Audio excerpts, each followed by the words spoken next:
என்னிடத்தில் ஜோதிடம் கேட்கறதுக்கு ஒருத்தர் வந்திருந்தார். மனைவி 2 பிள்ளை குழந்தைகளை அழைச்சிட்டு வந்திருந்தேன். 2 நல்ல பெரிய குழந்தைகள், நல்லா பெரிய கிளாஸ் படிக்கிறா. சின்னவன் 12வது படிக்கிறான், பெரியவன் காலேஜுக்கு போயிட்டான். மனைவி வேலைக்கு போய் மனைவி குடும்பத்தில் தான் இருந்திருக்கா, ஹவுஸ் ஒய்ஃப் அந்த மாதிரி.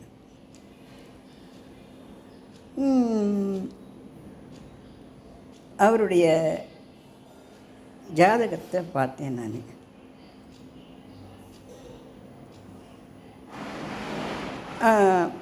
என்ன என்ன கேட்கணும் அப்படின்னு சொல்லிட்டு, சந்தோஷமே இல்லை எங்கள் வீட்டில். ஏன் சந்தோஷம் இல்லாத என்ன? மனைவி இருக்கா, குழந்தைகள் இருக்கு. குழந்தைகள்லாம் நல்லா படிக்கிறாளோ? நல்லா படிக்கிறா. மனைவியெல்லாம் நல்லா உங்களுக்கு நல்லா ஆதரவாக இருக்கிறாளையோ? நல்லா, அதெல்லாம் ஒன்றும் இல்லை. எங்கள் அம்மாவை கூட நல்லா பார்த்துக்கிறேன். அப்புறம் என்ன சார் உங்களுக்கு கஷ்டம் அப்படின்னு கேட்டேன்.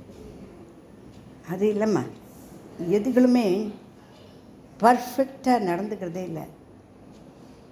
எனக்கு அது பிடிக்கல அப்படின்னு சொன்னேன்.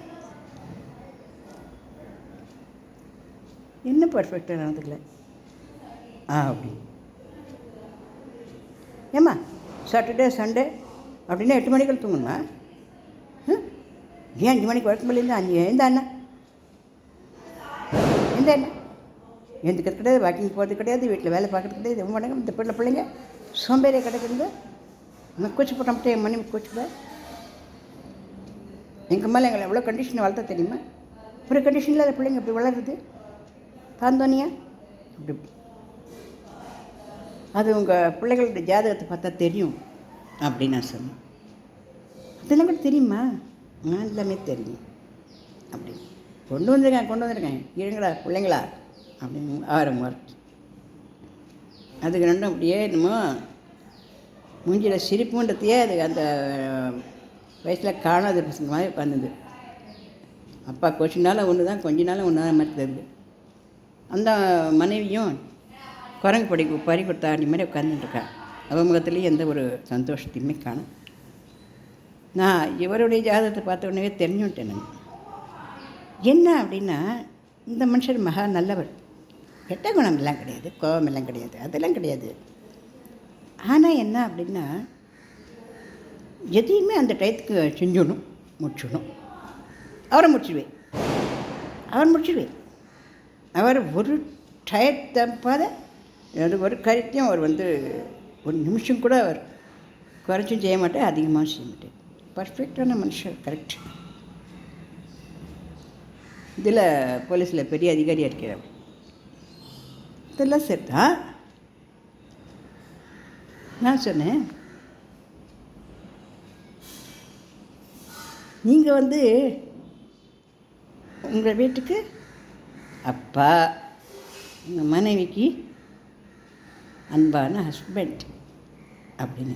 அன்பாது அண்ணாங்கட்டியாவது அந்த வழவழா குழலாம் என்கிட்ட நடக்காது. இந்த வழவழா குழலாம் இருந்ததுன்னா குடும்பமே விடக்கூடாது. என்ன நினச்சிருக்குங்க, அதை வைக்கிற இடத்துல வச்சா தான் அது கரெக்டாக வரும். அதெல்லாம் நீங்கள் ஜோசியத்தில் சொன்னால் கூட நான் அதெல்லாம் கேட்க மாட்டேன். நான் சிரிச்சேன். நீங்கள் அதெல்லாம் கேட்க மாட்டேங்கிறது தான் உங்கள் ஜாதகத்தில் இருக்கிற குறைய. சார் தப்பாக சொல்கிறேன்னு நினச்சிக்காதங்க. பர்ஃபெக்டாக இருக்கணும், வீடு நல்லா இருக்கணும், குழந்தைகள் நல்லா படிக்கணும், அந்தந்த வேலைகள் அந்தந்த டயத்தில் நடக்கணும். இது எல்லாமே கரெக்டான ஒரு குணபாவங்கள் தான் உங்களுக்கு. ஆனால் உங்கள் ஜாதகப்படி உங்களுடைய செவ்வாயும் அது இருக்கிற இடமும் என்ன காட்டுது அப்படின்னா, நீங்கள் அளவுக்கு அதிகமான பர்ஃபெக்ஷனை எதிர்பார்க்குறங்க. ஒரு புத்தகத்தை கொஞ்சம் கலைச்சி வச்சுட்டா கூட உங்களுக்கு பிடிக்காது தானே அப்படின்னா, இப்படி அவ்வளோ கரெக்டாக சொல்கிறேங்க. அதுபோல் வீட்டு வாசலில் உங்களுக்கு அந்த பூட்டில் ஒரு அழுக்கு இருந்தால் கூட பிடிக்காது தானே. ஆமாம், இன்னும் க்ளீனாக இருக்க வேண்டாமா? அந்த அளவுக்கு நம்ம போகக்கூடாது சார். அதுக்குன்னு அழுக்காச்சுக்கணும் வீட்டை அப்படின்னு நான் சொல்லலை. ஆனால் கொஞ்சம் சில இடங்களில் நம்ம என்ன பண்ணணும், கொஞ்சம் அட்ஜஸ்ட் பண்ணுங்க. அது என்னால் முடியாது மாமி. எங்கள் அம்மாவோட வளர்ப்பு அப்படி தான்.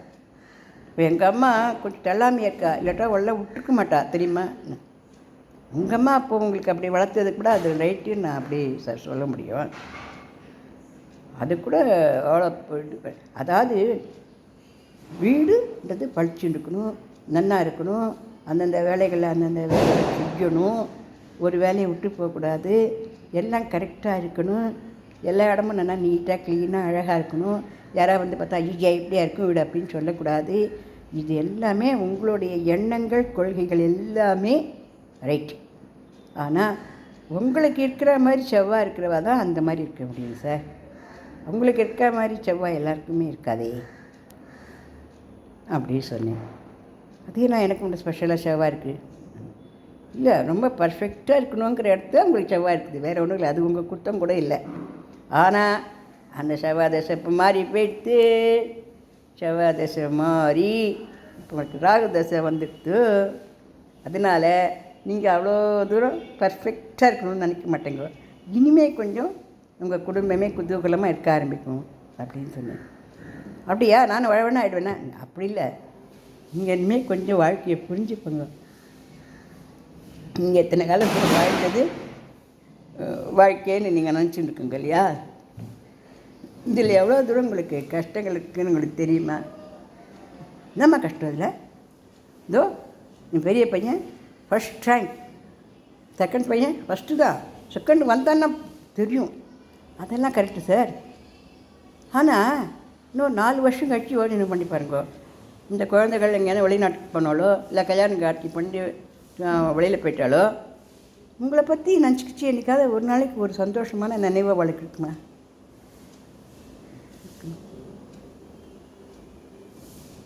அப்பா நல்லா சிம்ம சொப்புன்னு அந்த மாதிரி தான் பண்ணிகிட்ருக்கோம். அப்பா நமக்கு அது பண்ணு இதை பண்ணு, திருக்க நீங்கள் எவ்வளவோ பண்ணுறங்கோ. இவன் அவ்வளோ பெரிய காலேஜில் ஃபஸ்ட் ரேங்க் வாங்கணும் அப்படின்னா அந்த காலேஜில் பணம் கட்டினது நீங்கள் தான், படிக்க வச்சது இத்தனையும் மனைவியை வந்து ஆஃபீஸ்க்கெலாம் போக வேண்டாம்னு மிச்சு காப்பாற்றுறதும் நீங்கள் தான், அன்பு காட்டுறதும் நீங்கள் தான். என்னுடைய மனைவி என் பொண்டாட்டியை என்னுடைய அம்மாவை நல்லா வச்சு காப்பாற்றுறான்னு சொல்லி அவரை பாராட்டுறதும் நீங்கள் தான். இப்படி எந்த மகிழ்ச்சி இருந்தாலும் அந்த 3 பேர் மூஞ்சிலையும் ஒரு மகிழ்ச்சியுமே தெரியல சார். நீங்கள் இந்த கோழியை கொஞ்சம் தாழ்த்தி கொடுக்கலாம், வேறு ஒன்றும் இல்லை. உங்களோட ஜாதகம் எப்படி ரொம்ப பர்ஃபெக்டானவர், ரொம்ப நல்லவர், நல்லா இருக்கணும், குடும்பம் நல்லா இருக்கணுன்றதுலாம் ஆர்வமுடையவர். உங்கள்கிட்ட எந்த குறையும் கிடையாது, இதுவும் குறை கிடையாது, எதுவும் கூட குறை கிடையாது. இருந்தாலும் குடும்பம் அப்படிங்கிறது வந்து பர்ஃபெக்ஷன் மட்டும் இல்லையே, நம்மளுக்கு பிடிச்சத சாப்பிட்டு நமக்கு பிடிச்சத செஞ்சு ஏதோ அப்போ தானே ஒரு 1/2 மணி நேரம் தூங்கிட்டா பரவாயில்ல, கோச்சிக்க மாட்டா அப்படிங்கிற ஒரு இதை கூட அவளுக்கு நீங்கள் கொடுக்கலன்னா அப்படி எப்படி சார் வந்து சந்தோஷமாக இருக்கேன். அந்த சந்தோஷங்கிறது இதில் வந்து மைனஸ் ஆகிடுதே அப்படின்னு. அப்போ தான் அந்த மனைவி வாயத்தண்டேன். ஆமாம், கட்டின்னு வந்த நாள்லேருந்து தூங்கு மூஞ்சியா காலங்கத்தால் 4:30 மணிக்கே எழுந்து தொலைக்கணும், அப்படியே வேலையெல்லாம் செய்யணும். ராத்திரி 12 மணிக்கு தான் தூங்கணும். நடுவில் கொஞ்ச நேரம் தூங்கினாலும் தூங்கினாலும் அவர் பிடிக்கவே பிடிக்காது. அதுபோல் வேலை பண்ணிகிட்டே இருக்கணும். வேலை பண்ணால் கொஞ்ச நேரம் உட்காண்டா கூட இது எப்படி இருக்குது, அது எப்படி இருக்குது, இப்படி இருக்குது, இப்படி இருக்குன்னு சொல்லிகிட்டே இருப்பேன். நானும் அதுக்கு செஞ்சேன். இப்போ இந்த பசங்களும் சேர்ந்து கஷ்டப்படுறேன். எப்படா அதுக்கெல்லாம் கொஞ்சம் காலேஜ் கிளேஜுக்கு போக போகிறதுகள், எப்படி நான் வெளிநாட்டுக்கு போக போகிறதுக்கலாம், எங்கேயா விட்டு போனால் கூட நிம்மதியாக கூட நினச்சிட்டு இருக்கேன். அப்படி நினச்சக்கூடாதுன்னா கூட பார்த்தீங்களா, அவள் மனசில் இருக்கிறதான் எவ்வளோ தானே கஷ்டப்பட்டு வெளியில் வந்து பாருங்கோ. நீங்கள் ரொம்ப நல்லவா சார். இனிமேல் நீங்களும் உங்களை மாற்றிப்போங்க. ஏன்னா இப்போ வந்து தசை மாறி போயிடுது. நீங்கள் வந்து இப்போ பர்ஃபெக்டாக இருந்தால் தான் நல்லா இருக்குங்கிற ஒரு எண்ணத்தில் இருந்துருக்கோங்க, வேறு ஒன்றும் இல்லை. இது கரெக்டு தான். ஆனால் எதுவுமே வந்து கரெக்டு தான், தப்பு இல்லை. அது அளவுக்கு மிஞ்சினா அமுதம் கூட விஷமாகும் அப்படி சொல்லுவாள் பெரியவா. இந்த மாதிரியா ரொம்ப அதிகமாக வந்து நம்ம ஸ்க்ரூ பண்ண வேண்டாம், கொஞ்சம் விட்டு படிங்க, பரவாயில்ல, அதனால ஒன்றும் இல்லை அப்படின்னு சொன்னேன். இன்னமும் நீங்கள் தான் புதுசு, நான் பார்க்குறேன், ட்ரை பண்ணுறேன். எனக்கு பதட்டம் தாம்மா, ரொம்ப பதட்டம் தான். ஏன்னா 2 பிள்ளைகள், அவள் 2 பேருக்கும் நல்லா இருக்கணும், நல்லா வாழ்க்கணும், நல்லா இருக்கணும், வீடு வாசல்லாம் நல்லா கட்டி கொடுக்கணும், எல்லாம் பண்ணணும். அந்த குழந்தைகளும் அவ்வளோ நல்லா முன்னுக்கு வரணும்னு நான் அந்தந்த டயத்தை பொன் போல் கருதி படித்து எழுதி கொண்டு போட்டு வந்தால் தானேம்மா. அது அப்பப்போ விட்டுட்டோம்னா அது அப்படியே இது ஆச்சுன்னா அப்படிலாம் ஆகாது. அவ்வளோ தூரம் பயப்படாதுங்க, 2 குழந்தைங்களும் பெரிய குழந்தைகள் ஆகிட்டா, கொஞ்சம் பொறுப்புக்கு வந்துட்டா இப்போ அப்படின்னு சொன்னேன். அதுக்கு மூஞ்சியில் நம்ம பிரைட்டாக நம்ம டியூப்லைட் போட்ட மாதிரி ஒரு சந்தோஷம் மூஞ்சியில் தெரிஞ்சுது. அதுக்கப்புறமா அவள் கிளம்பி போயிட்டா. அதுக்கப்புறம் கொஞ்ச நாள் கழித்து அவள் அந்த மனைவி, அந்த இன்ஸ்பெக்டர், அவரோட குழந்தைகள் எல்லாம் திருப்பி வந்தாள். ரொம்ப குதூகலமாகவும் ரொம்ப சந்தோஷமாகவும் இருந்தாள். இப்போல்லாம் அப்பா எங்களுக்கு சாட்டர்டே சண்டேல எழுப்பதே இல்லை, எங்கள் இஷ்டம் தான், ஜாலியாக இருக்கணுங்களா அப்படின்னு குழந்தைகள் சொல்லச்ச, வளர்ந்த குழந்தைகள், அதுவும் சின்ன குழந்தைகள் இல்லை. அதனால் ஒன்று +2 படிக்கிறது, ஒன்று காலேஜ் முடிக்க போகிறது. எவ்வளோ பெரிய பசங்க! அதனால் கொஞ்சம் வளரிளம் பருவத்தில் இருக்கிற குழந்தைகள் கொஞ்சம் சலுகை கொடுக்கணும், கொஞ்சம் ஜாலியும் நம்ம கொடுக்கணும் இல்லை. அதோட அவர் மனைவியும் ரொம்ப சந்தோஷமாக இருந்தாள். இது ஏதுக்கு சொல்கிறேன் இந்த பதிவில் அப்படின்னாக்கா, ஒரு சில ஜாதகங்கள் என்ன காட்டுறது அப்படின்னாக்கா, இந்த செவ்வாய் வந்து ரொம்ப பவராக இருந்தது, அல்லது வந்து ஒரு இடங்களில், ஒரு சில இடங்களில், இப்போ நான் சொல்ல விரும்பலை, அப்புறம் அவள் ஜாதகத்தை பார்த்து ரொம்ப பயந்து போகிறேன் இருந்ததுன்னா, அவள் என்ன பண்ணான்னா ரொம்ப பர்ஃபெக்டாக இருக்கா, நிச்சயமாக பர்ஃபெக்டாக இருக்கா. அவளால் முடியுது, அவ்வளோ வேகமாக செய்ய முடியாது, அவள் பர்ஃபெக்டாக இருக்க முடியுது. ஆனால் அதே போல் வீட்டில் இருக்கிற அத்தனை பேராலேயும் முடியும், நான் அத்தனை பேருக்கு அதே போல் இடத்துலாம் செவ்வாய் இருக்கணுமே, அப்படி கதை. இந்த பதிவு பிடிச்சிருந்தால் லைக் பண்ணுங்கள், ஷேர் பண்ணுங்கள், சப்ஸ்கிரைப் பண்ணுங்கள்.